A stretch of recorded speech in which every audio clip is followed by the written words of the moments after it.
Hello दोस्तों, आपके अपने क्वेश्चन हल्ला बाय लोकेश यूट्यूब चैनल में आप सभी का एक बार फिर स्वागत है। आशा करता हूँ कि आप अच्छे और स्वस्थ होंगे। आज की करंट अफेयर की क्लास में एक बार फिर आपका स्वागत है। अगर आपको करंट अफेयर की इस क्लास में जो भी इम्पोर्टेंट फैक्ट लगते हो तो उसको छोटे से फैक्ट के रूप में नोट करते जाएँ। तो चलिए पहले प्रश्न से शुरुआत करते हैं। हाल ही में न्यूयॉर्क के फेडरल रिजर्व बैंक के निदेशक मंडल में किसे शामिल किया गया? तो हाल ही में न्यूयॉर्क के फेडरल रिजर्व बैंक के निदेशक मंडल में राजीव शाह को शामिल किया गया। किसको किया गया? डॉक्टर राजीव शाह को। अगर हम बात करें डॉक्टर राजीव शाह के बारे में तो ये फेडरल रिजर्व बैंक के वर्तमान में अध्यक्ष हैं। कौन है? वर्तमान में अध्यक्ष भी हैं। कब से? 2017 से ये न्यूयॉर्क के फेडरल रिजर्व बैंक के अध्यक्ष भी हैं। अगर हम बात करें थोड़ी सी और कि ये कब तक इस पद पर बने रहेंगे, तो इस मंडल में इनका 31 दिसंबर 2026 तक ये अपने पद पर बने रहेंगे। चलिए नेक्स्ट प्रश्न।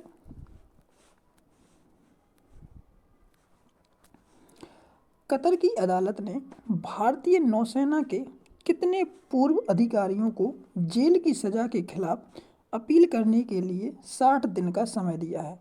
तो कतर की अदालत ने भारतीय नौसेना के 8 पूर्व अधिकारियों को जेल की सजा के खिलाफ अपील करने के लिए 60 दिन का समय दिया है। कितने? 8 नौसेना के पूर्व अधिकारियों को। अब बात करें कि कतर की राजधानी क्या है, तो दोहा। क्या है? कतर की राजधानी क्या है? दोहा। चलिए नेक्स्ट प्रश्न। हाल ही में इसरो ने भारत के पहले किस सौर उपग्रह को अंतिम कक्षा में सफलतापूर्वक स्थापित किया है? तो हाल ही में इसरो ने अपने आदित्य L1 को पहले सौर उपग्रह को अंतिम कक्षा में स्थापित किया है। क्या किया है? यह बड़ी उपलब्धि हासिल हुई है इसरो को। अब हम बात करें थोड़ी इसरो के बारे में कि इसरो की स्थापना कब हुई थी। इसकी स्थापना की बात करें तो 15 अगस्त 1969 को इसकी स्थापना हुई थी। एक किसके स्थान पे आया था?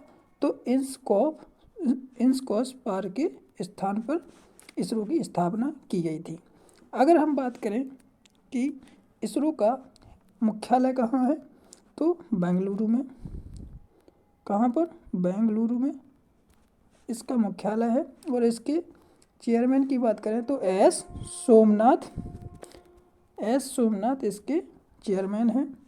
और अगर हम थोड़ी सी बात करें आदित्य L1 के बारे में कि आदित्य L1 की विशेषता के बारे में, तो आदित्य L1 सूर्य और पृथ्वी के संबंधों का अध्ययन करेगा। क्या? सूर्य और पृथ्वी के संबंधों का अध्ययन करेगा।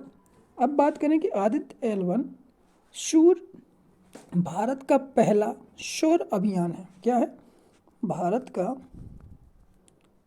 का पहला सौर अभियान है जो सूर्य के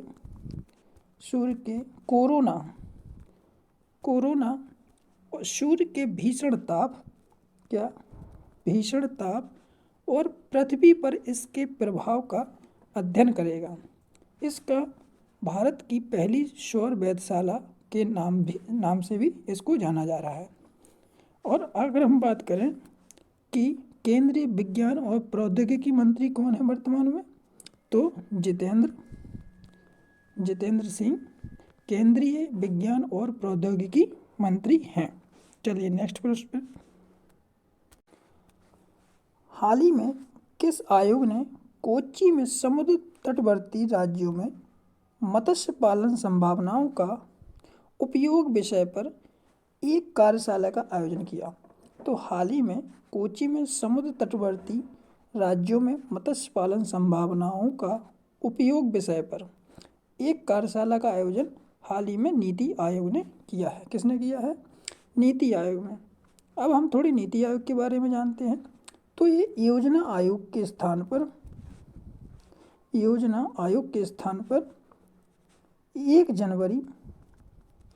1 जनवरी 2015 को इसका नाम बदल दिया गया था। योजना आयोग के स्थान पर क्या कर दिया गया था?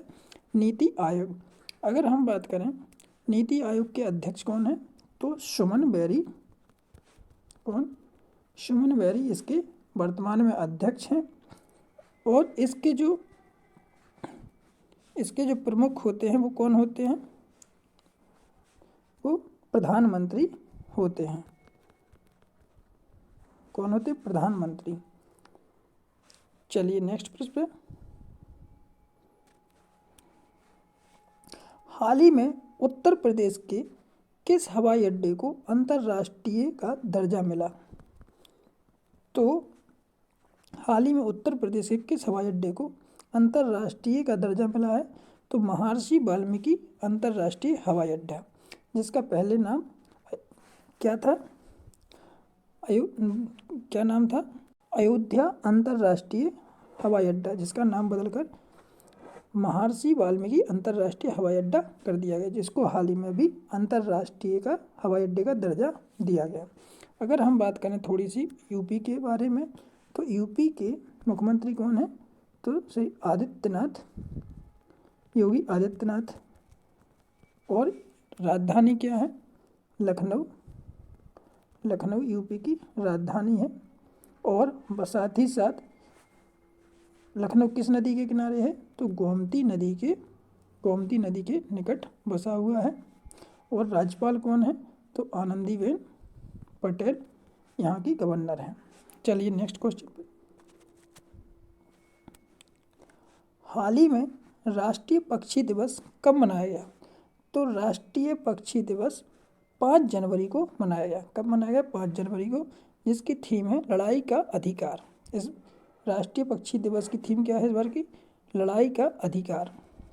2024 के राष्ट्रीय पक्षी दिवस की थीम लड़ाई का अधिकार। चलिए नेक्स्ट क्वेश्चन पे। अंतर्देशीय जल मार्ग विकास परिषद की पहली बैठक की अध्यक्षता कौन करेंगे? तो अंतर्देशीय जल मार्ग विकास परिषद की पहली बैठक की अध्यक्षता केंद्रीय पत्तन, पोत परिवहन और जल मार्ग मंत्री सर्बानंद सोनोवाल करेंगे। कौन करेंगे? सर्बानंद सोनोवाल करेंगे। चलिए नेक्स्ट क्वेश्चन। हाल ही में एक भारत श्रेष्ठ भारत से जुड़ी गतिविधियों में कितने स्कूली छात्रों ने हिस्सा लिया? तो एक भारत श्रेष्ठ भारत से जुड़ी गतिविधियों में 2 करोड़ स्कूली छात्रों ने हिस्सा लिया। कितने? 2 करोड़ स्कूली छात्रों ने हिस्सा लिया। हम आपको बता दें कि एक भारत श्रेष्ठ भारत की शुरुआत 2015 में प्रधानमंत्री श्री नरेंद्र मोदी जी के द्वारा हुई थी। अब जी किसके जन्मदिन के अवसर पर? तो सरदार वल्लभ भाई पटेल के जन्म दिवस के अवसर पर इस कार्यक्रम की शुरुआत हुई थी। एक भारत श्रेष्ठ भारत की शुरुआत 2015 में सरदार वल्लभ भाई पटेल के जन्म अवसर पर प्रधानमंत्री श्री नरेंद्र मोदी जी ने की थी। चलिए नेक्स्ट क्वेश्चन। हाल ही में भारतीय वायुसेना ने पहली बार किस विमान से कारगिल हवाई पट्टी पर रात्रि में लैंडिंग की है? तो भारतीय वायुसेना ने पहली बार C-130J विमान से कारगिल हवाई पट्टी पर रात्रि में लैंडिंग की है। चलिए नेक्स्ट क्वेश्चन।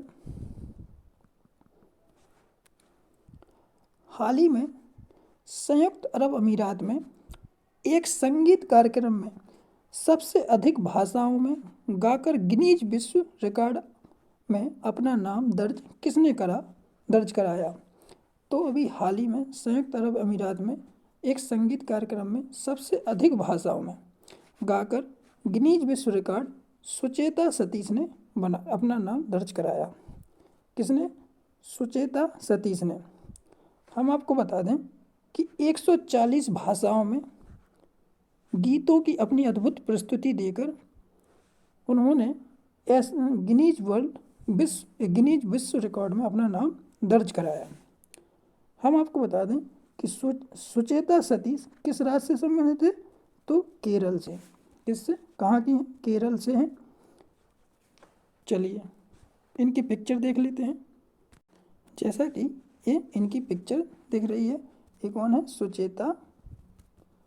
सुचेता सतीश। इन्होंने 140 भाषाओं में अपनी गीत गाकर विश्व गिनीज वर्ल्ड रिकॉर्ड में अपना नाम दर्ज कराया, और ये कहाँ की हैं, केरल की जो कि हैं। चलिए नेक्स्ट क्वेश्चन पर। इस वर्ष अंतर्राष्ट्रीय पतंग उत्सव का आयोजन कौन करेगा, तो इस वर्ष अंतर्राष्ट्रीय पतंग उत्सव का आयोजन दिल्ली विकास प्राधिकरण, कौन, दिल्ली विकास प्राधिकरण इस वर्ष अंतर्राष्ट्रीय पतंग उत्सव का आयोजन करेगा। अब बता दें आपको कि यह यमुना के किनारे बांसरा पार्क में इसका आयोजन किया जाएगा। अब दिल्ली के बारे में, दिल्ली के राज्यपाल कौन है, उपराज्यपाल, तो बीके सक्सेना यहाँ के उपराज्यपाल हैं। और दिल्ली किसकी राजधानी है, अपने भारत की राजधानी है।